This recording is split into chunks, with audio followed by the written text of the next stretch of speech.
everyone, and welcome to the Canon podcast, your home for in-depth discussion on lore, the High Republic, and the whole galaxy far, far away. My name is Joel, coming to you live from Underworld down south in Orange County. Matthew can't be here today; he's taking a little vacation for Easter. Um, and so I have brought my good friend, Mr. Redleader Antilles, here because we are once again going to continue our Rogue Squadron X-Wing comic book run with Star Wars X-Wing: The Phantom Opposition. How you doing, Red? Oh, pretty good. Wait, it's opposition? I can't remember what. Isn't it Phantom Affair? Oh yeah, it's called the Phantom Affair. I screwed up Rebel Opposition, which the first arc was Phantom. Oh yeah, it was. I screwed I've that I've up. always gotten this arc confused with Requiem for a Rogue, which was I think the next one. Well, that'd be interesting. There'll be plenty of talk of starfighters in the coming future. So yeah. And I would be remiss to all our few Catholic fans out there and theologians who will follow Matthew, the passing of El Papa, the Pope. So I don't know. I just want to say something about that. I'm sure Matthew might say something about it later this week. Yeah, we'll see where everything goes because there's gonna be get your Pope watch, your conclave watching hats on. Go watch. Get your conclave. Get your Pope bets out there. That's actually a thing. Funny enough.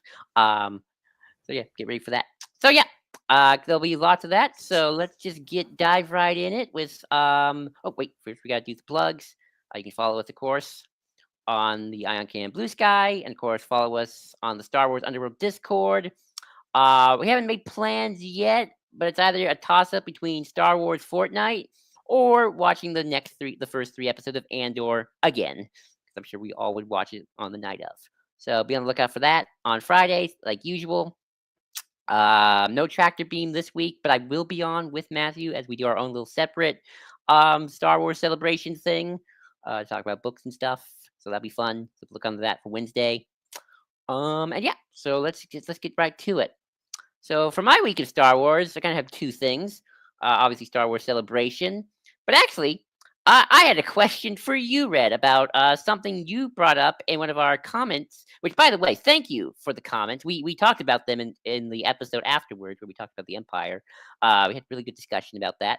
So thank you for the comments. But Matthew and I were curious about one thing you mentioned in one of your comments about when you talked about the Naboo, and you mentioned something about how let me see if I can find it here. How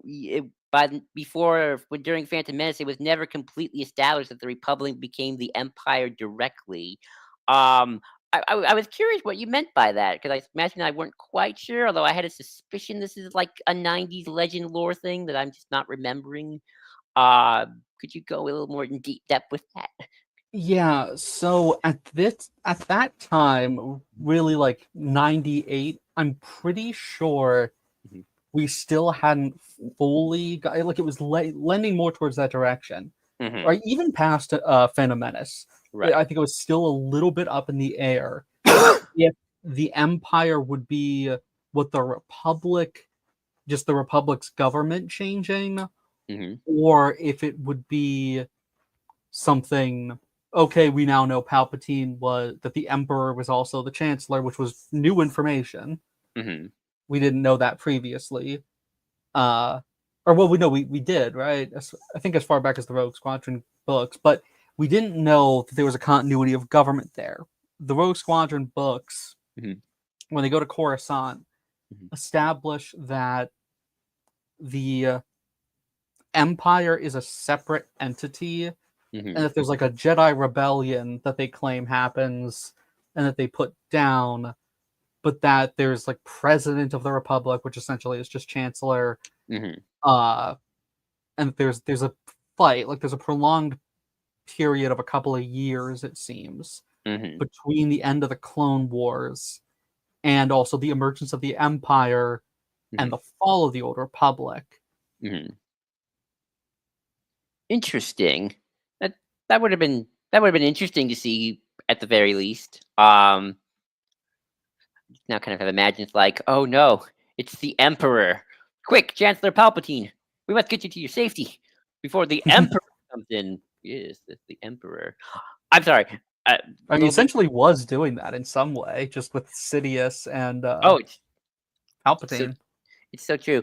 It's funny. I was think it made me think of some of the pre-Revenge of the Sith books. 'Cause I was reading a while back. I was like looking at Labyrinth of Evil, which came out before Revenge of the Sith. So it's like before everyone kind of fully knew that Palpatine and Sidious were the same thing, and it's so hilarious how far those books will go to keep that secret because it's like Dooku and Sidious are like plotting the Battle of Coruscant, and like Dooku's like, and what of Chancellor Palpatine, Lord Sidious, and then Sidious is like, yes, Chancellor Palpatine. He would make a good asset. It's so funny. Hello, kitty cat. I just love like he's talking about himself in the third person. That's hilarious. But yeah, that would be interesting for sure. Um, and obviously, I think that kind of probably ends by Attack of the Clones. That discrepancy, but um, Yeah, pretty much. I mean, they definitely started heading in a direction of the Republic decaying and then being a singular thing once like episode 1 gets announced because you have a little bit more of a sense of things, and I guess also just the news of Ian McDermott is playing a character called Chancellor Palpatine in the new film. It's like, oh well, okay, now that makes sense. right. Oops, sorry, my cat. Sorry about that. Yeah. So that's interesting. Thank you for the clarification. We were curious about that. Let me get to the next thing. All right. So the next thing on our news list is Star Wars Celebration, which was the big thing last week. Announcements, news, all sorts of things going on. So yeah, let's just go straight through it. I kept up with the news. I hope you all did. Matthew and I, of course, will have our own news discussion. Sorry, my cat, silly kitty. My cat really wants to be in here. Come. There we go. Did Underworld have people in Japan? Yes, they did. Dominic was there. Hannah was there. A friend of mine was there. I was just on the blue sky all night tweeting because thankfully because of Japanese time, I'm actually quite awake through most of it because I am a late sleeper. So I was Nice. able to watch keep up with Yes. most of it. A streamer I watch has been in Japan for the past 3 weeks. And I didn't put two and two together. I'm like, oh right, like photographed. Like, oh, I'm at Star Wars Celebration. I'm like, oh right, you're in Japan right now. That makes sense. So of course, they would be their industry stuff. They're a stunt person. Cool. But yeah, there was both not a lot, but I think, in my opinion, a good slate of things in the docket for sure. I would describe the celebration as quaint. They showed stuff that is mostly finished and has proof of concept, which is very much appreciated. There's only one thing in this that has a good chance of being canceled. That could be canceled theoretically. Everything else is more or less complete, or it would have to be like unpublished kind of thing. Yeah. I'm assuming the thing that could be canceled is the Sean Levy thing. The film. Yeah. I think that one has a good chance because he did say he's going to start shooting in the fall. Unless, I mean, something could happen, of course, and God forbid. Right. But that one is happening in 2027 for the 50th. It's called Star Wars Starfighter. Sadly, no, it's not an adaptation of the video game. I wish. I love that video game. The video game's so good. Take place 9 years, not 9 years, 5 years after Rise of Skywalker, and will star Ryan Gosling. And that's kind of all we know at the moment. So yeah, sorry, Red. It's not the video game, not the Legends video game. I'm just glad we're finally getting Ryan Gosling in Star Wars. I know. Here's He's the question. too pretty not to be a protagonist in a Star Wars film. Here's the question. This is a bit of conspiracy theory. Do you think this is like a conceptual replacement for Rogue Squadron? Oh, almost certainly. I think so too. I like the fact it's something about pilots, which is nice. That's also cool. Do you think it will be an X-wing, or do you think it will be a new type of starfighter? Because they didn't show anything. Hmm. It would be interesting if it's something new. Hmm. I mean, I think at the very least we'd probably get like a somewhere in the background a T-85 in Would that live be action, which would be nice. that would be nice. Uh, I mean, for all we know, Ryan Gosling is a race swapped Kaz. That's true. That's true. It could be. Kaz as part of the supporting cast would be the greatest thing ever for me. Cross your fingers. Cross your fingers. But yeah, there's not much to talk about with that one, as you said. That's certainly the one that could get canceled. Don't like the But title. I really hope we get there's an actual title beyond that. maybe. Do you like the title for the video game? For the old video For the you mean the original Starfighter title for the game? Yeah, where Oh, you're in the the new Naboo game. Starfighter and you're battling the Trade Federation, the Phantom Yeah, Menace. I mean that it was very much what it says on the tin. I do like that they made the sequel just. Is the sequel Jedi Starfighter or is it Starfighter 2 Jedi Starfighter? I forget what it was called. I thought it was just called Jedi Starfighter. I think so, yeah. I like that they at least did that instead of the Dark Forces trilogy or quad trilogy that had like changes names every other game. Dark Forces 2, then Jedi Outcast, the Jedi Academy. They're even the It's same like game. Dark Forces 2, Jedi Outcast, then like Jedi. I forgot what the. Oh, there's Dark Forces 2, Jedi Knight. Then there's Jedi Outcast. Then there's Jedi Knight, Jedi Academy. It's just a weird naming convention. I know that is weird, but yeah, there's not much about that. They did show, although we once again behind the scenes, a Mando, not really a trailer so much as it's like a scene and a trailer. But I did see it through I totally saw it through legal means. Everything up there, you can't prove me. We had it described to us in vivid, perfect detail. Exactly. It was transmitted through my brain. Um, but no, it's a really good shot. It's one of those shots like has no cuts to it. Of Imperials on an AT-AT. And then Din just comes in, wrecks house. Grogu destroys the mouse droid with his mind. And then we get some cuts of just Sigourney Weaver's character, who's a New Republic officer, who at least the way she describes her character, sort of seems like their handler, who's like the person who's like hires them and like, okay, are you up to snuff? We see a buff Hutt, who I think is Rhoda. So Rhoda's been working out. 100%. Little Rhoda works out, and oh, and we can see Zeb. So we're gonna see good old Zeb. Zeb's back and gonna help out with the gang.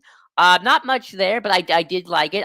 Very impressed by the visuals. At least from what I've seen, it felt very cinematic. Which I mean, Mandalorian. I mean, always looks good. I mean, for a Star Wars TV show, but I do think we're gonna see what the true difference between television, even very expensive television, and movie is like. Even Favreau mentioned how like just the process of making a movie is still very different from TV. A little more time, a little bit more to plan out certain choreographical things. But I thought that was cool. I really liked it. What do you make of just the visuals and the idea of these Imperial remnants in the Buff Hut? Yeah, it was definitely a well directed scene. I do kind of hope that that filmmaking moves away from the John Wick single guy walks through corridor in singular shot and shoots everyone in the room. Like thing will leave soon. It's always good, but it's like, come on, we do this every action film now. It's really cool. Come on. I think Andor did such a good job of just like breaking up that kind of action scene. That's fair. Being like low to the ground, kind of. You're not seeing the perspective of who's shooting, but you're also not getting. I don't know. It looks good though. It's very. Mm-hmm. It's nice to see the inside of an AT-AT. Are those the Rebels AT-ATs? Somebody said they were the Jedi Fallen Order AT-ATs. Oh yeah, that. So because they definitely don't look like the AT-ATs from the films, which is neat. I wonder what that's about. I mean, these are the Imperial remnants, so maybe there's like we just gotta get the old models as they're working out. What do you think? Do you think that's Hoth, or do you think that's just Snow Planet number 100? I hope it's Hoth, personally. That actually would be interesting if it was Hoth. Yeah. Although I don't know, does Hoth have mountains? They're on like a mountain ridge. Uh, Probably. If that was Rhoda and not Gracchus the Hutt, I think it is Rhoda. What'd you make of seeing possibly buff Rhoda in a gladiator arena? 100% Rhoda, and yeah, it looks fun. Mhm. Uh, we'll wait and see. I hope he shows up in Ahsoka season 2 That'd be nice. That'd be because I cool. want that reunion. Would be funny. Oh, that would be funny. That would be good. I hope so too. I hope we see Rhoda. Yeah, but I liked it. That was very cool. Um, there's some nice book stuff, lots of manga adaptions. Matt and I will probably talk about that more. Oh, we're getting an Art of Andor book. Nice. That's cool. Um, well, I'm excited for, and I think this is something maybe you'd be interested in. Read one of my favorite authors, Chris Kemshaw, who did Rise and Fall of the Galactic Empire. Highly recommend for everybody. Um, is doing something, and all he says is Red 2 standing by. And somebody said, I'm not sure if he clarified if it had something to do with Wedge or not. So, um, but looks like he might be doing something with Starfighter pilots as well. I don't know if it's like an actual novel because he doesn't really do novels. He kind of does textbooks / in-universe history stuff. Although if he wants to write Reg's memoirs, that'd be cool too. So I'm excited for that because I love Chris In Kemshaw. universe memoir would be interesting, That would be cool because he got or like a biography. I remember Didn't Star they Trek do had that? Didn't they do that with the one about the Skywalkers? that's more like that's kind of it's kind of more like a family thing. So it's not like a memoir, but yeah, that's kind of like do that. It's an in-universe book about them. I mean, Yeah, that'd be cool. Yeah, so he did that's what Rise and Fall is in universe textbook of the Galactic Empire. So that would be cool. I would be down for that. That's just all he teased, so that's probably not coming out for a while. Cool to see some manga adaptations for Thrawn and Jedi Fallen Order, and apparently the OT manga from 1990s will be getting its own art book. And I always forget that the original trilogy had a manga adaptation, which is kind of cool. That was neat. Also, we're getting a new animated show at long last called Maul Shadow Lord, which will be taking place a year after Revenge of the Sith, showing Maul's return to the crime world. And apparently, he will be taking on a Twi'lek apprentice. George Lucas' dreams live on. Did you have a chance to see the trailer for this one? Mm-hmm. What did you make of Maul Shadow Lord? Maul Shadow Lord. I do kind of wish that the animated projects would not be just expansions from Clone Wars, because that's what Bad Batch was. That's what the Tales seasons have been. Rebels moved away from that. That's fair. Resistance was very much away from that. That's fair. I kind of wish we weren't. I get that they want to like reuse assets and stuff, but I don't know. I feel like Clone Wars is eating too well as of late. That's fair. That's fair. I saw the trailer. Very nice animation, though I will say.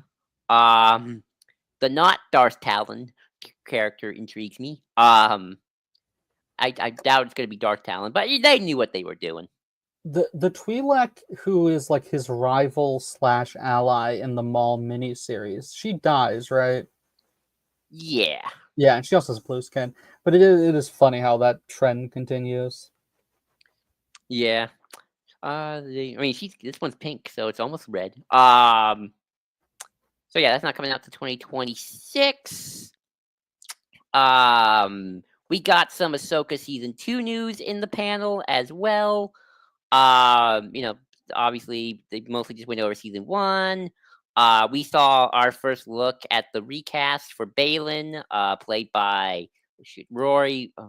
name? Let's go actor. What's Roy McCann, who's the Hound from Game of Thrones. Um, I mean, they were very choked up about the passing of Ray Stevenson, and I am too because I really loved him. He was so good. And then they went into season 2.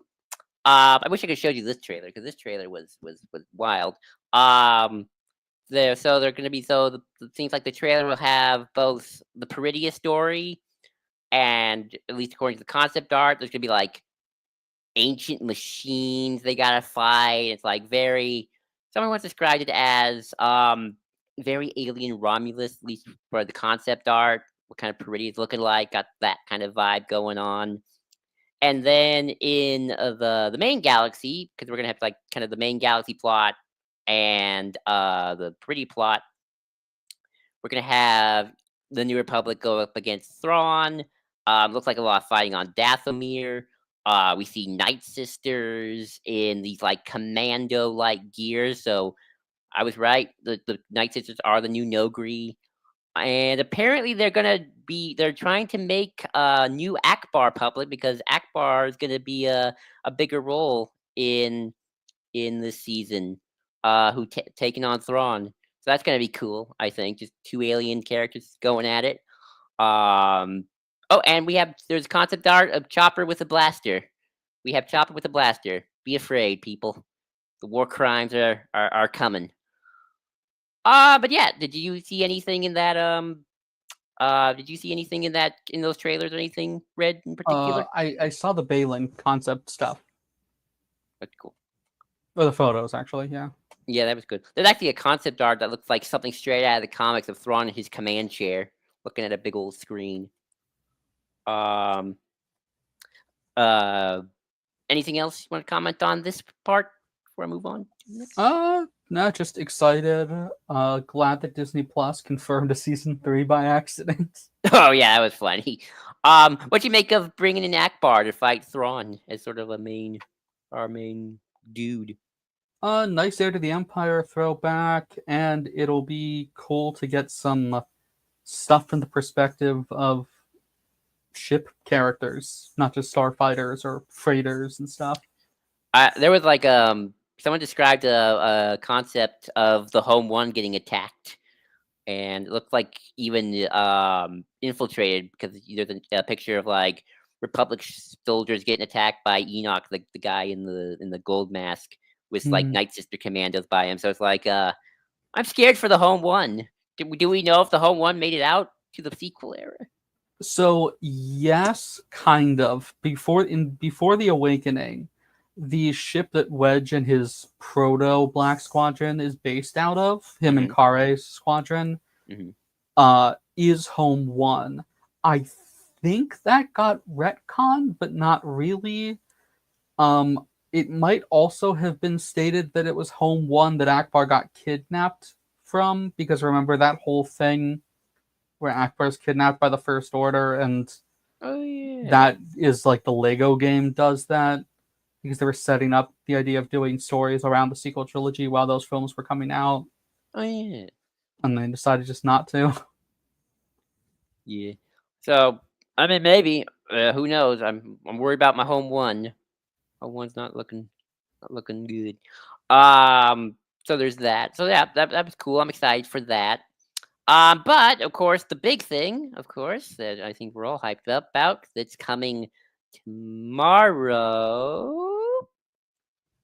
Andor time. So yeah, Andor season 2 is happening. You know, obviously the panel for season 1 was great. They showed an episode, all sorts of good things. So Red, I'll just throw this to you. Have you been keeping up with the Andor trailers? And are you ready? Is your body ready for Andor? Are you ready? I've been staying away from the trailers more or less. Oh, damn. Have you seen any of the trailers? I don't want to spoil anything by accident or anything. You might. I mean, I've seen like screenshots of stuff. I still follow the social media. I just don't like. Okay. I'm doing what I did with the first season of like, just not caring, just avoiding, like, any expectation, not intentionally, but just like, it's gonna come out. That's probably a good thing. I mean, I'm sure it'll be great. Yeah, Andor's tomorrow. Get ready. Um, I think the thing I'm looking forward to the most, out of many things, is proving this kind of cool watch order I have been hypothesizing for a while of Andor to A New Hope. Honestly, I think you can even make Return of the Jedi work, and how that kind of all works together in escalation with each other. And I think it's gonna prove me right. I think when Andor season 2 comes out, because I just watched Rogue One, and Rogue One is like a really good transition, almost by accident, of the kind of grit of Andor to the more classical Star Wars. Um, so I'm excited for that as well. Also excited for some other stuff as well, and certain characters returning who we know are returning. Um, Krennic, he's coming back. I'm so excited for Ben Mendelsohn. Yeah. So be on the lookout for that. Uh, get ready. I'm ready. I'm gonna Ion Cannon's got guests coming. We're all excited. Yeah. It's gonna be a good time. Any predictions you want to make? Ready? Any last minute predictions? Who lives? Who dies? Cassian won't die. I agree.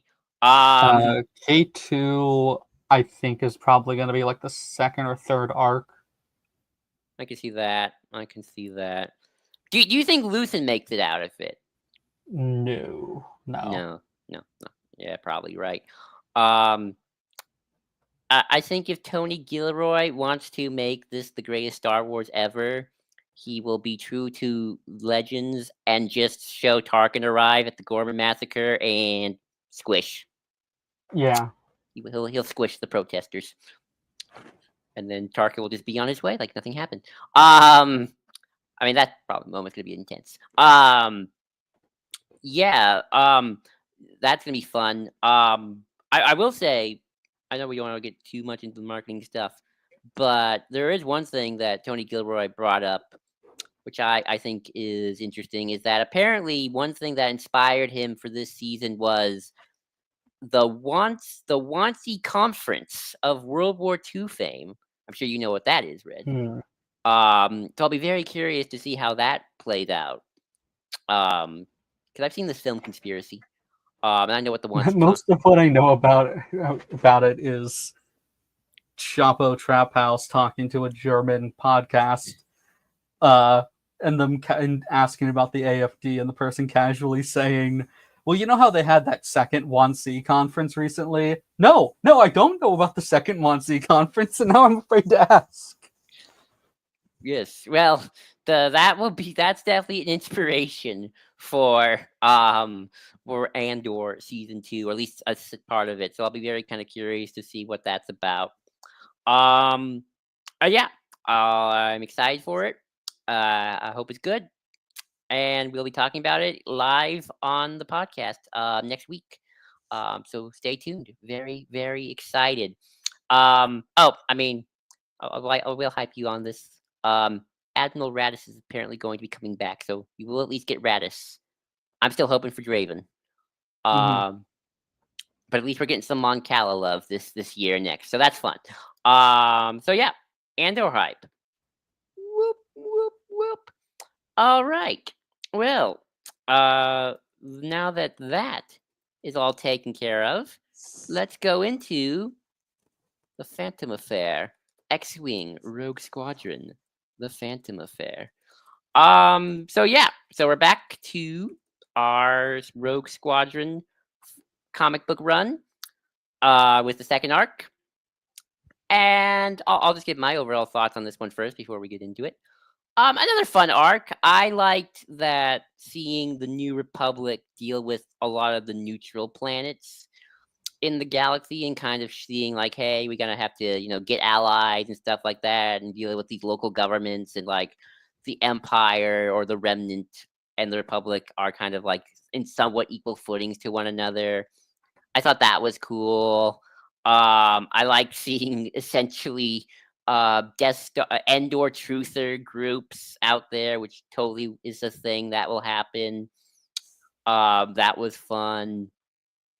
It's funny how last arc. I think I said I don't remember if I said like it's interesting how last arc doesn't really have a lot of Force or Jedi stuff outside of like May the Force be with you, and this one's like, oh no, it's a possible Jedi who might be behind all this. So this one goes a little bit more into like returning to the Jedi of it all. Um, and yeah, I like kind of seeing the technology dealt with in this arc as the New Republic tried to build its strength. Yeah, I mean overall it's fun. I think the Rogue Squadron books are always fun and enjoyable. But what do you think of this arc, Red, compared to the first one? I think the Wedge stuff is really good. Mm-hmm. Uh, I think there's a lot that they're trying to say, and some of it is very interesting Mm-hmm. with the Mirrorlist plot. Mm-hmm. Oh, did I lose you for a second? No, that's my Oh, okay. broad Yeah. thoughts on it. Oh, yeah. I think so. I mean, it's always hard to kind of have lots of things to say when you're doing a certain amount of comics. But let's get into that. Let's actually start with Wedge. Um, so this is episode. I mean, this arc shows Wedge and kind of his arch enemy, the evil Imperial pirate with the squid on his face. Um, Lost Hask, I believe it is. Yeah, Lost Hask, Loka Hask. My bad. Who was responsible for the death of Wedge's parents, apparently. Now here's something interesting. Maybe you can answer this, Red. Is this this not a retcon of Wedge's backstory? Because I've heard that he's had like multiple backstories, at least even in Legends, and I'm not quite sure what the 401 is that on that. Yes, so this is the good Wedge backstory. Then there's the Legends kind of addendum backstory that I hate because it's completely pointless. Then there's the Rebels backstory, which you have heard me complain at length about when that happened, that I despise, which also casually confirms the not good Legends addendum backstory. Okay, so this backstory happens first. Yes, and it's the absolute best one. So It's tragic. very good. So tragic. What do you make of Loka Hask? I mean, he's kind of the best, ain't he? Like, and that weird squid thing. What is that? I don't know. It's weird and creepy. They like to casually explain it as like that's what they're stealing. Uh, that's their cargo. Mm-hmm. Yeah, I'm not sure why he can't remove parts of it. I mean, like, I get, like, okay, it's probably in his brain. I don't know why the part that is going into his mouth isn't something he can just cut off the tentacle. That whole thing is horrifying. Yeah, he's a nice bit of either the Empire scraping the bottom of the barrel or is so desperate. I mean, they're picking up former criminal guys. I mean, maybe he genuinely like went through academy and stuff, but who knows?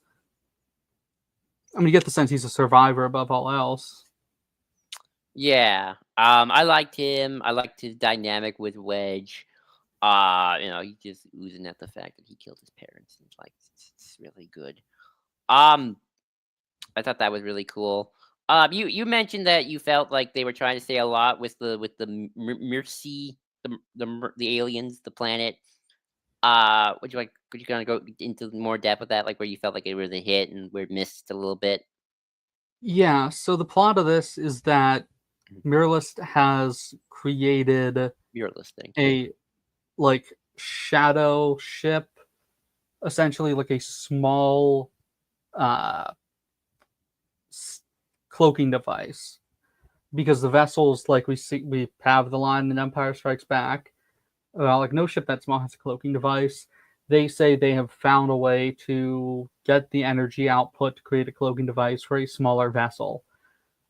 Um, and they're offering to sell it to the New Republic, and the Empire is also attempting to make a deal. This planet is all about its academies and its science stuff. It says it's neutral. They don't want to be involved in any politics. Yeah, you can't be neutral, man. Yeah, I honestly, I always think of like the final line of this comic. Let me find it for a second. Hang on, I have it here, which is very on the nose. What did he say? The prime minister, president guy, or I don't he think it's the says prime minister. I think it's the other character. But yeah. he says something like, "Oh, I have it with me. Hang on. Come on, come on." He says like, "Yeah, you can't stay out of politics. Just you can only choose the path which feels right." Very on the nose. By the end of it, yeah, it definitely. I feel like this new planet was very tried to be both sidesy, and that never works out for anybody. Cause like, these people who are saying the Death Star never happened can have their say. It's fine, and that's not going to cause any problem. What did you make of like the Death Star troop? Not the Death Star truthers. I thought it was a funny concept at the very least. Yeah, it's a very interesting idea. I kind of wish we got more on like who they are. I mean, like, is the Imperial, the Imperials who were contacting them and having them do stuff, are they hiding from them that Palpatine is dead? Like, what is that dynamic like? I would have kind Right. of liked a little bit more of that. Because they are kind of portrayed as just students, like just kind of students being contrarian. Yeah. I mean that's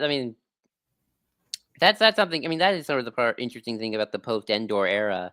Um, in both Legend Canon, but especially here, where it's like you know on the one hand, I mean, like, it's a big galaxy sometimes, not word doesn't always go around, and people believe anything.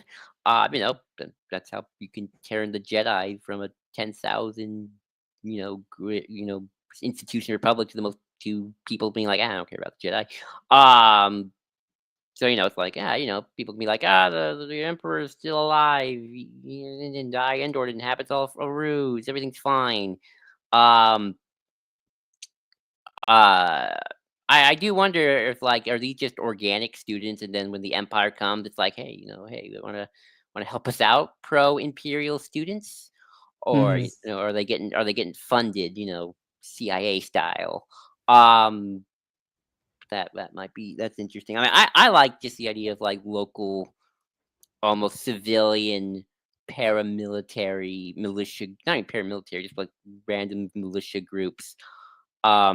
'Cause I think that is something that Star Wars, just by its nature of what we deal with, and we don't get to see a lot of like.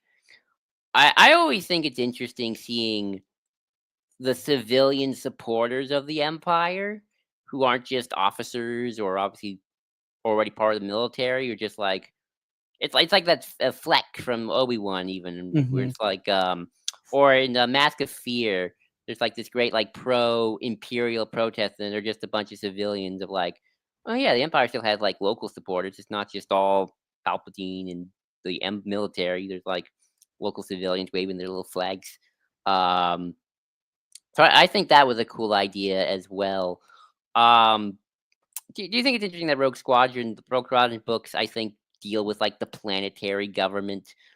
Is that like a trend in comics? It is a trend for Stackpole. I think it's Starfighters of Adamar. Uh, does this kind of exact plot with Wedge and this supposed honorable Imperial fighting over trying to get Adamar to pick a side, and that book's very much about the idea of an honorable Imperial, and also like Wedge sort of also doing some kind of messed up stuff as well, trying to pressure this planet into joining the war on the New Republic side, Mm-hmm. and sort of all of that. It's much more complicated. You can tell he sort of liked the ideas he was playing with here and was like, well, I actually want to like really explore that. Interesting. I'm curious though. How does he do it in the Adamar thing. Because like honorable Imperials, it's like it always gets a little messy.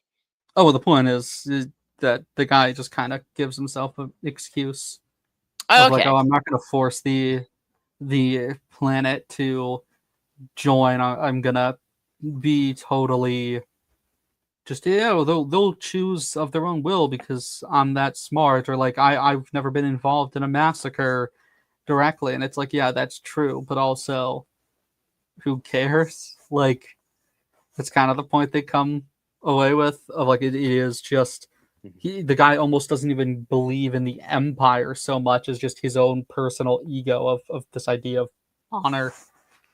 That's BS. Nah, that makes And Wedge sense. is like, yeah, I'm cheating too, and kind of screwing these people for my loyalty to the New Republic. At least I can admit it. Oh, okay. I'm curious. Corey did a video on it very recently.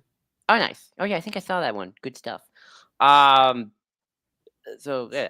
What did you make of just the whole mystery of the Phantom, of this Jedi Phantom character? I thought it was kind of interesting. Um, Especially since this is still the '90s and kind of the Jedi are still this, I don't say mysterious thing, but there's kind of any Jedi that's not Luke, Obi-Wan, or Yoda is still kind of like we haven't really decided what Jedi are terms of like the past yet. But what you make of that? How all that was handled? Yeah, this one interestingly fits so well with prequel stuff. Hmm. Like he tries to surrender to protect the university thing. The Empire murders him. It's kind of generic Jedi stuff. He even has kind of a Tatooine-like robes, at least in the hologram. Hmm. Which Um, goes back to my thing of people complaining that, oh, the prequels ruined it by making that the Jedi all wear the hermit stuff when the original trilogy was only Obi-Wan and Yoda. It's like, I mean, the EU agreed with that like immediately. I mean, even yeah, I mean, even Tales of the Jedi. I mean, they don't read the Obi-Wan robe per se, but they kind of look like the Obi-Wan robes, maybe a little fancier. I mean, sure, Exar Kun was wearing fancy capes, but he was evil. I like the story of like how they burned the Jedi to the stake of like, oh dang, that's dark. Um, uh, what did you make of like how like the Phantom? I remember one moment in the comic where like the Phantom tried to pretend to be what's her name? I always forget. El Skull. Eskel's husband, and the Wookiee just immediately turns on her because he thinks it's like he owes the life debt. Like, dude, what the heck? That was. I know Wookiees have life debts, but still, that was. Yeah. I wonder how that actually works in Wookiee honor codes of like if the person turns out to not be dead.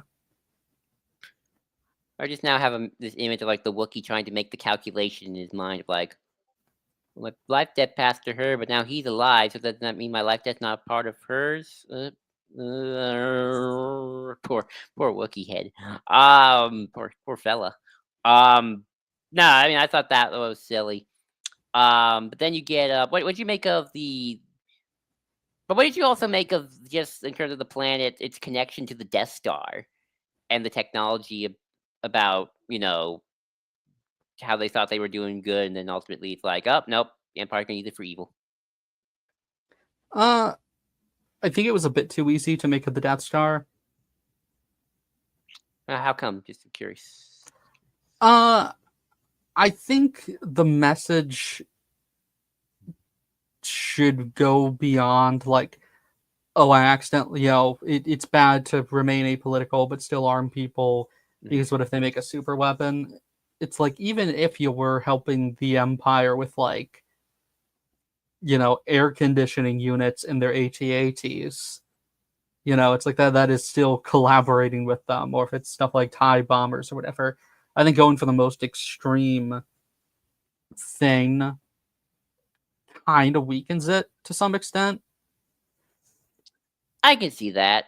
Yeah, I mean, I think that's probably more of a heartier message. It's like, look, buddy, it doesn't matter if you're putting a nice fan in Palpatine's office.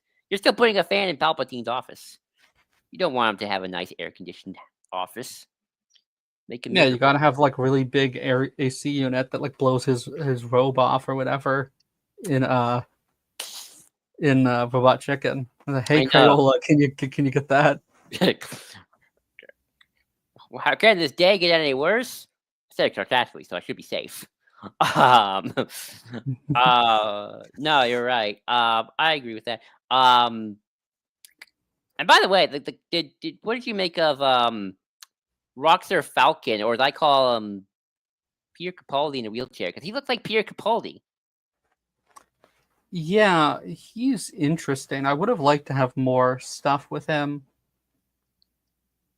Does You know, okay. Yeah. no, I have nothing more to add really. Oh no, I was gonna ask though. How does this line up though with the Death Star backstory we have already in Legends with Bevel Lemelisk and all that? Like, uh, obviously he didn't create the Death Star, but at the same time, it does seem like he played a big part in it. Yeah, uh, I guess it's sort of like. I mean, he specifies like it's about like the globe Mhm. element. So I don't know. Maybe it was. Well, they said he's a physicist. That's true. Um, I just So think it he might have looks been the like Peter mechanics of how it Capaldi. moves or something. I just think he looks like Peter Capaldi when he stole Davros's chair. Kind of. You got the hair, right? It's the hair and the Yeah. face. He's even got like a doctor kind of coat on. Um, um, what did you make of just the state of the galaxy in this arc and sort of the Imperial remnant in the war against the New Republic in general? I thought again. I think it's kind of cool. And I was reading actually because I was reading what was I reading? I was reading the first X-wing book at a library and at a bookstore. I just picked it up to read it, and I thought it was really interesting, kind of seeing. I think it's Wedge who was talking. Yeah, I think it's Wedge talking about how like he's so not used to have to be like on his best behavior and be like a diplomat now and like guard these hoity-toity senators leaking his eyes because like we gotta make the new republic like look legit. Um, did you think these comics continue to capture like just seeing the rogues having to be more official government representatives than rogues? Yeah, I like that there's a real split between Hmm. there's a real like even balance of power Hmm. to the point that they kind of have to tolerate each other on neutral ground.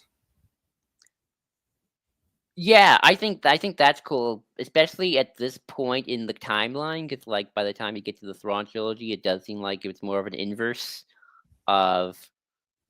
I mean, the Empire has like a little bit of territory, although the book itself never actually goes into how much territory, and that's sort of retconned later with adding the warlords and stuff like that in the Pentastar alignment. Um, but yeah, I mean, at this point, they still have Coruscant, the Empire, so they still have like a legit claim to fame. So I do enjoy that. It's very Star Trekky in that way, where it's like the two rival empires have to meet in neutral grounds, like the Klingons in the Federation, a little bit. Um, classic Star Wars. I mean, classic Star Trek. My bad. I thought that was cool. Um, is Yeah, this? this truly is the Star Wars equivalent of Trouble with Tribbles. It really is, isn't it? Is this our first look at at an interdictor? Because we see the Star Destroyer with the interdictor bulbs. No, the interdictor goes back to the Imperial Handbook. Oh, okay. That's why Zahn uses them so extensively because the design and everything was already there for him. Oh, that's cool. Okay. Actually, is this an interdictor? Because I always thought the interdictors didn't have the classic Star Destroyer bridge. Yeah, they say it's a cruiser as well. Uh, I'm not exactly sure. Uh,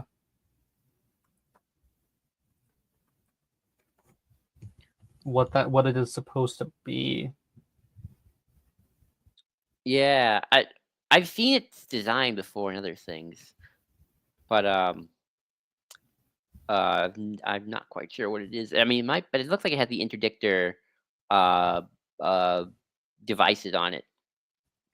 Hmm. One thing I liked about this book, and again I like about the other one, is the other arc as well, is um again for a comic called X-Wing, they're not in the X-Wings that much, and I think it's kind of cool how there's a lot of both kind of black ops, but also like diplomatic missions. It is interesting, isn't it? That I feel like in some ways the X-Wing comics, I'm not quite sure the books. I've never read those, at least all of them, are almost, and I'd be curious to hear your thoughts on this, are kind of almost the closest thing Star Wars ever gets to kind of Star Trek like vibes. Not exactly, but kind of feels that way. Maybe classic Trek. I mean, less TNG, more TOS. What do you think? Yeah, they definitely have that. The Planet of the Week kind of get involved in the local politics stuff. Yeah, I agree with that. I think that's really cool. Um, we'll be seeing more of I call him Lord Hask, Loka Hask in this series, right? I don't remember. I mean, like, he did get ripped into a wormhole. That's true. That'd be a shame if we didn't, because I feel like they could have set him up to be like, the man who killed Wedge's parents. I mean, I Um, think on some level, because I guess to get back to that point about like why this is the best Wedge backstory, mhm, while I think the politics stuff is kind of half baked mhm, here, I think the personal stuff about it is about the action versus inaction stuff is very well done. mhm, Because what I love about this is in this backstory, Wedge is not hurt by the Empire. The mhm, Empire didn't do a damn thing to him. mhm, He is not trying to get specific revenge or even justice. And the tragic thing that has happened to him was not even something that was forced upon his parents that was unchanged. They choose to stay behind to put out the fire so that it doesn't long enough that it doesn't reach the fuel main and blow up mhm. all the ships that are parked in their gas station essentially.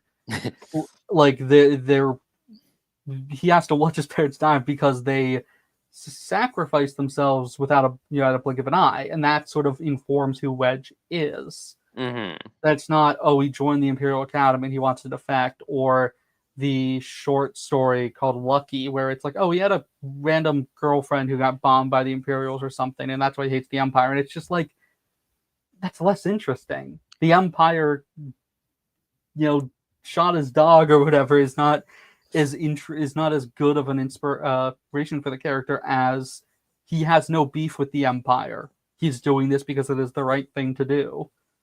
I'm sorry. Now I just have this image in my head of like, something like like Andor season finale where Andor's like, "Why did you join the rebellion?" It's like everyone has like their stories, and like one of them is just like, "Empire just randomly shot my dog one day, and I vowed revenge."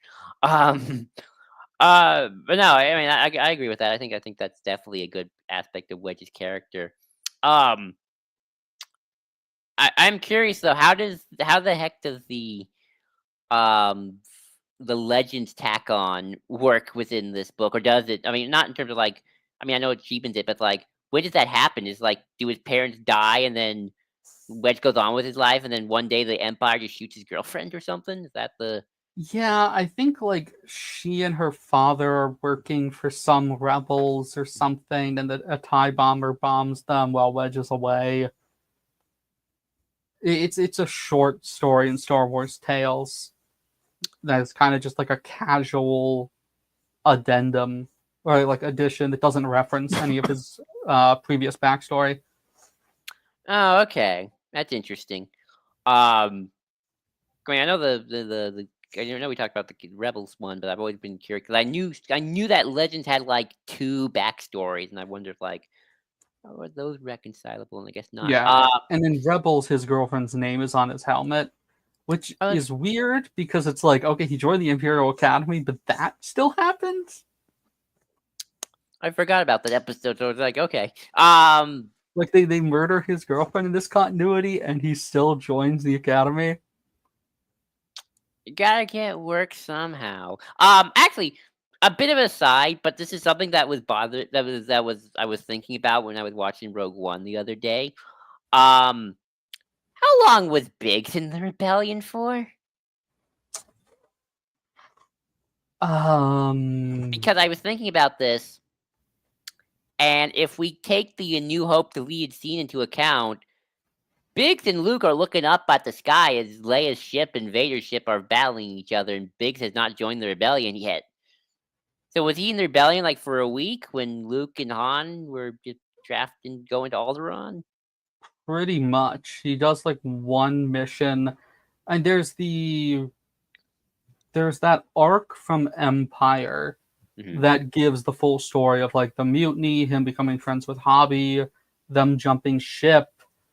Hobby gets like stung by a bee or something, and he has to go into the forests of Yavin for an issue to find an antidote to save him, which is why Hobby's not on the mission. Right. And then death, and like that's so it's like a week, maybe less. Dang. Um. Dang. And they fit in the mission on Commodore as well. Right. 'Cause I remember we did the epilogue, Issue the prologue. 0 or Yeah, issue that was half? issue 0. I think yeah, issue 0.5. Yeah, So, yeah, it was issue half.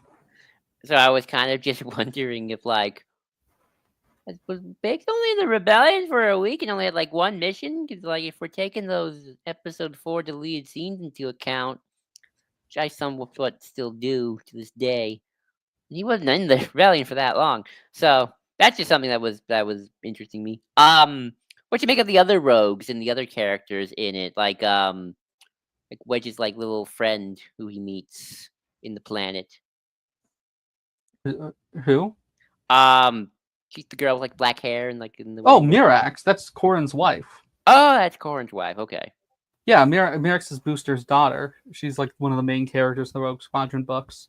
Oh, nice, nice. She's Wedge's best friend. Yeah, I thought Luke was Wedge's best friend. Luke is his boyfriend. Okay, that's fair. That is an upgrade. But yeah, what Luke you is make of his hetero life partner. that? Makes sense. Okay.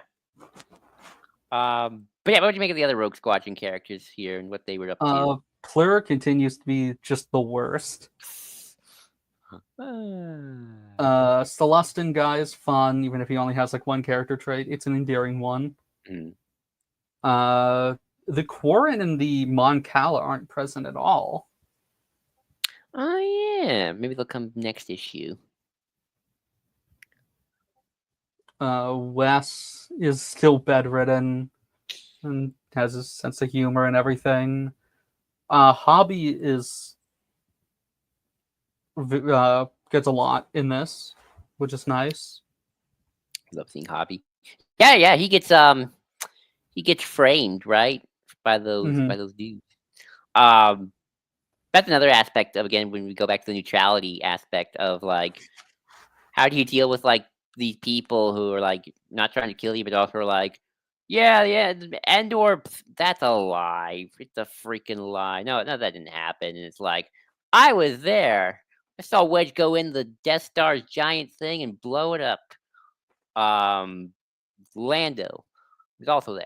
I thought that was cool. Kind of a big scuffle. That was cool. Yeah, I mean, they look very colorful characters.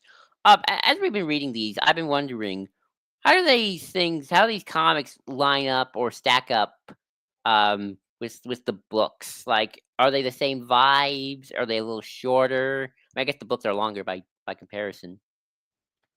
The vibes are pretty different because those are more space combat focused, though they do shift away from that pretty quickly. Um, those are usually more like building to one singular mission that you hike throughout the book. So you get like one or two spy things, you get some skirmishes, and then it's building to, the specific mission. You have your big briefing room scene, or quite a few. There's a lot more asset focusing uh, on like acquiring starfighters. Like they're usually down a couple because even when pilots survive and eject, they still like lose X-wings, and that takes time to repair stuff. And so there's considerations for that. There's a lot of focus on, especially in the first book, on simulator stuff. I think I remember that because when I was reading the first little couple chapters. I remember. The first scene is Corrin and everyone in simulator fighting against simulated Imperials, half the squadron's Imperials, and then Tycho takes Corrin out, and you got the "you're good, but you're not as good as Luke Skywalker" line, which comes back throughout the series. And then like one of the rogues is like under suspicion because he was in an Imperial camp. Yeah, that's Tycho. That was Tycho, right? I thought it was Tycho. Yeah. And it's like, you can teach them simulation stuff because you're one of our best, even if you're not Luke. I remember like one of the generals was like, I don't trust him because he was in like an Imperial camp, blah blah blah blah blah. We gotta be careful. We don't know what's going on in his head. To go back to the mystery for a second, I do like the idea of using the Jedi as sort of like the ghost to scare away the Imperials. I think that's cool, especially with knowledge that there are such things as Force Ghost. So I thought that was interesting, kind of to use the legend of the Jedi to haunt these Imperials, try to keep them from getting their thing. Yeah, I think the main disappointment I have is there's not like a focus on what the planet is doing wrong. Like they mention it, but then they also make it like a more broad thing of simultaneously like kind of a kumbaya ending, which I'm not against, but it's like, and even the brown shirts helped put out the fires, and I'm like, you have to pick sides in politics, but also, the Nazis aren't that mean, and it's like, maybe you should have plotted that out better. Yeah. Like the stuff, the thing I do like is the, we're neutral, don't bring your war here, and Wedge responded to that of like, you're the one who held a weapons auction. It's like, I wish that was a little bit more of the focus of like, if you want to remain neutral, that's whatever, but you're war profiteering, or like like knowledge with for its own sake and everything is the problem. It feels a little bit unfocused. No, I mean that makes a lot of sense. It'd be like if like the Canto Bite people were like, we're neutral in the wars. It's like you're selling to everybody here. You're not neutral. I mean, that is the point in Last Shadowy. I hear it's a little too like you're playing it too innocent, but no, I agree. I mean, I think the final line again. That final line is, I get it, but I do think it's a little silly. I mean, like you can't stay out of politics, but you must do what feels right. Well, I say what feels right is taking out those Endor truthers. Those guys suck. That's my stay out of politics. What did you think of the random hippie student commune on the sky in the trees thing? I think hippies. I mean, every galaxy got hippies. I thought it was at least a little funny. I think the Academy in general is kind of just 90s Star Wars Academy of like, you got your radicals and you got your hippie dippies. What do you make of it? Yeah, I was curious if it was sort of trying to be like a Vietnam War era like thing, because you've got like the student radio, like pirate radio stuff, and anti-war protesting, or at least people trying to keep out of the war. And so it's like you kind of end up accidentally condemning anti-war protesting if you do that, and I'm not entirely sure what's trying to be said with some of it. Right. Especially It does because. kind of feel Mhm. like if you did a thing where nobody dies at Kent State's and everyone comes together to patch up the wounds of the students who just got shot. It's like, I know it's not that tasteless, but it's still like, what are you exactly trying to say? I think it gets No, muddled. no, I would agree with that. I don't. I've seen worse. It's definitely there's been worse things out there with that are probably more tasteless. But no, I would agree. Be like be like. I mean, it's thankfully not as I think egregious as if the anti-war hippie and the Death Star denier looked at each other shook hands and smiled we may have our differences, but we love this school, right? It's not that bad. Mhm. But yeah, it's either the Death Star people need to realize that they're being played, or they're just outright the bad guys. Um, I love how though he's by the way, the leader of the group is just a total blonde black shirt guy with even the full on badge, right? Um, that's just full on overt. Uh, Mhm.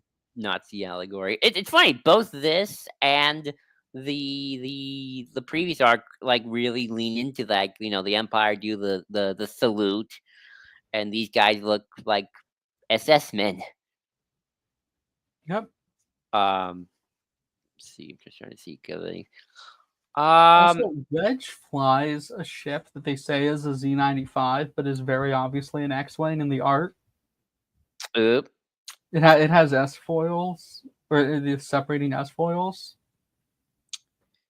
dang. That has always bothered me. That's your. Why is everyone a captain in Return of the Jedi? Isn't it? Yeah, yeah. Yeah. Again, why is everyone a captain? I want to know. I want Yeah, to know. Wikipedia has it on their article, and it's just listed as Booster Terex, a heavily modified Z-95 Penhunter equipped with X-wing style S-foil wings. Like, bro, I think that's just an X-wing. I mean, it does have some Z-95 engine chassis though. Yeah, yeah. I don't know what I could make of that. It's like this. It's like the cruiser. It's got the interdictor bowls, but it's also looks like a star destroyer. So I looked that up. That is just what interdictor Star Destroyer looks like. I think you're Oh, thinking of the immobilizer. What is it, like a mobilizer 401 or whatever I'm thinking of the on one from Empire at Empire at War? War. Yeah, Yeah, yeah. yeah, that's the immobilizer. Oh, okay. 'Cause I also know in Rebels they have an interdictor, but that doesn't have the star destroyer thing. Although I guess that might be a prototype, so maybe that's I think the one in Rebels is the immobilizer. yeah, it's got an immobilizer design. So I think you're right.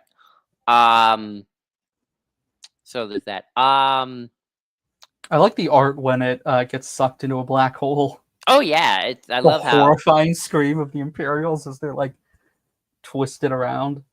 I know that's really. I love the way that the dynamics are I can just even hear the sounds that's very cool.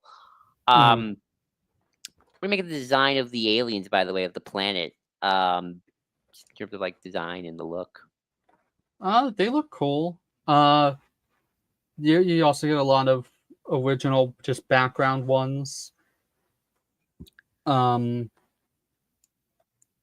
I think the art is always. I mean, this is a different artist than the prior ones. I'm pretty sure. I've looked ahead to some of the other arcs, and the Yeah, next artwork. arc is another art change. Yeah, because I actually have some of the later arcs as well with when Izar comes in. It's oh, that even looks even more different. Uh, does every arc just change artists as More or less, yeah. okay? That's too bad, but that's fine. I don't care. But yeah, it looks nice. Yeah, this was artist and letterer Edvin Biakovic. This is a much more Gotcha. cartoony art style. Uh, of these first couple of arcs, it's probably the one I like the most. Really, you like the Phantom Affair the most? The art-wise, I like this Oh, style. okay. I'm I actually think kind it's of more curious. cartoony. Well, I'm actually kind of curious though. What would you say your favorite arc is, just to kind of give the audience a heads up for the future, if you remember? Uh, I don't remember loving the Tatooine one, but I only ever read that once. Hmm. Uh, I do remember liking Requiem for a Rogue, but I don't even remember what the story of that was. Gotcha. I just remember one of like the last few arcs where we get into like the downfall of Saint Pestage and all the machinations of Izard trying to take over the Empire proper. Yeah, I think That's some good stuff for me. But that's not till like later in the in this run, I believe. that's the fifth arc. So yeah, I believe that is Requiem for a Rogue. Oh, really? Okay. Uh, Uh, maybe. Requiem for a Rogue. Requiem for Or a no, Jedi. that's them crashing. There's a Sith temple. Oh yeah, no, that's oh, that's Masquerade. Masquerade's very good. Oh, nice. Um, I mean, of the two arcs we've read so far, though, which one would you say you've liked the most? Would you like Rebel Opposition or the Phantom Affair? Uh I think this one was a tighter story. Hmm. I think this one. I think I like this one more as well, just by um, ooh, just by I think it just had more interesting things, even if it doesn't always come together, like with the politics and whatnot. But I also think I just like the planet more, and I like seeing more the political side of dealing with being in government with the New Republic and kind of the diplomatic mission of the week, which I thought was cool. Of course, Wedge's whole thing, dealing with guild aliens, I thought that was nice. As we kind of get up to the hour point, is there anything else about this arc that we haven't covered that you wanted to do that stood out to you in any way? Anything big? Uh Not really, no. Hmm.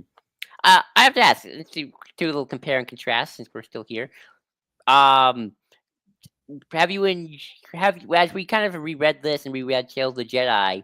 Which one do you think is like? I mean, I know you're a pilot guy, so I think I probably know the answer. But have you like enjoyed rereading these more? Or do you think Tales of the Jedi still rocked your boat a little bit harder? Tales of the Jedi is just so unique and there's Hmm. so much going on there. Hmm. So yeah, it's definitely Tales of the Jedi.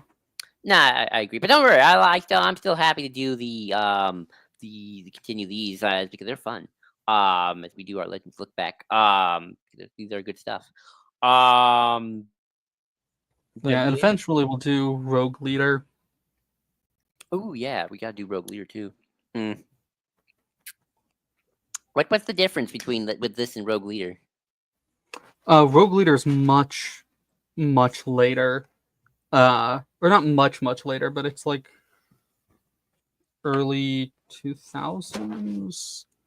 Let's see. According 2005. Oh my. Yeah, it's 2005. It's set like the morning after the Endor celebration, and it's You like know the what? next like 2 days. Or no, You know wait, what? sorry, it's after Bakura. It's the day they get back from Bakura. Oh, interesting. You know what? I think read that a little bit of that because I accident when we were going to start this, I kind of accidentally got the two mixed up in my head.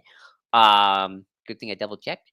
I remember this like moment of like Luke joining Wedge and Mm-hmm. gang, and I thought I was like, oh, that's cool. It's like, oh, I thought that was kind of cute. It's like, here's big master now, Luke Skywalker, who had his big moment with his dad and the Emperor. It's like he still visits his platonic boyfriend. He still cares about his gang. Yeah, it's the story of him leaving the Mhm. squadron kind of Sad. formally. They go to It was Corellia. never telling the odds on Corellia. I am Okay. gonna bet that they have that exact line. Oh, I bet they do. I bet they do. But no, that'd be cool. But yeah, we got a good hour into this. But yeah, this arc was fun. I one thing I like, I'll say that about the Rogue. I hope that we're talking about Starfighter. I hope that a movie like this can capture that kind of vibe because I think one thing I like, this is kind of a weird thing to say, but it's always something that's been in the back of my head. I feel like in some ways the X-wing books are like the anti-Andor, and what I mean by that, because I have this like weird thing about it, is how like Andor, at least season one and probably season two, are very much about the regular people. They strip away the Force. It's not much about the Force in there as much. Very on the ground. The magic is kind of gone. But I feel it. But it's also it's like very oppressive.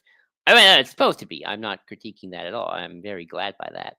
Um, what I find interesting about the X-wing books and the X-wing comics is it. It's. I mean, obviously this had a Jedi in it, so so there's a little bit of a difference. But I like about how it's very sci-fi and kind of not about the Force. I mean, there's definitely people who say, may the Force be with you about that, and very much about the people. But what it makes it kind of the big opposite for Andor, it's like if Andor is dark and gritty and oppressive, this is more action-packed and fun. Because I can just, just like here's your. I mean, there's definitely sad moments and hard moments, of course, and some probably going to be some tragedy along the way. But it's like very. It's like, I mean, it's Top Gun with Star Wars. It's like here kind of these on the ground pilots who are dealing with either their government or their missions. But it's still very the camaraderie is there. It's like you don't expect anybody to shoot anybody in the back, at least not yet. I'm sure there's been some tension. It's very like like hey, watch out. Like I got five on my tail. Pretend four, good buddy. Very like that. And yeah, I just think it's a very interesting tone. I really enjoy X-wing Rogue Squadron for that. It's a very complicated way of saying I like this book. Um, Hmm. but yeah. If you want to add anything to that before I close this out, No. Next time, Battleground Tatooine. nice. We're going to Tatooine. Or then And we we're get going. some big stuff. Ooh, nice. Oh, that's right. Because Biggs is from Tatooine. Um, I bet you Wedge visits Uncle Owen and Aunt Beru's grave before Luke does. Um, if you're I still don't there. actually remember that. It's about Biggs's dad. He's one of the main characters in it. Ooh, I know someone who'll be enjoying that. Nice. Does he also have a mustache? Yes. That's where he got it from then. All right. Well, thank you everyone for joining us for this shorter episode. Matthew and I will be on Chapter Beam on Wednesday to talk more about celebrations in depths. Thank you, Red, for joining me. I love doing these Legends look backs, and let me know if you ever read one of the books that I'm more familiar with, like Plagueis or Heir of the Empire, again in the future. And I definitely would love to do some full-on book reviews as well. I know it's a little harder than a comic, but um, let me know if you ever go back and read any of that stuff because I love to do that too. Mm. So thank you for joining me. And I will see. And of course, you can follow us on the Ion Cannon Blue Sky at Ion Cannon. Of course, you can follow me at JID20234. Again, JID20234 on Blue Sky. You follow us on the Star Wars Underworld Discord. We'll be watching Andor season one, not season one through three. I wish episodes 1 through 3 most likely on repeat. And yeah, that's about it. But until then, everybody, let's blow this thing and head home.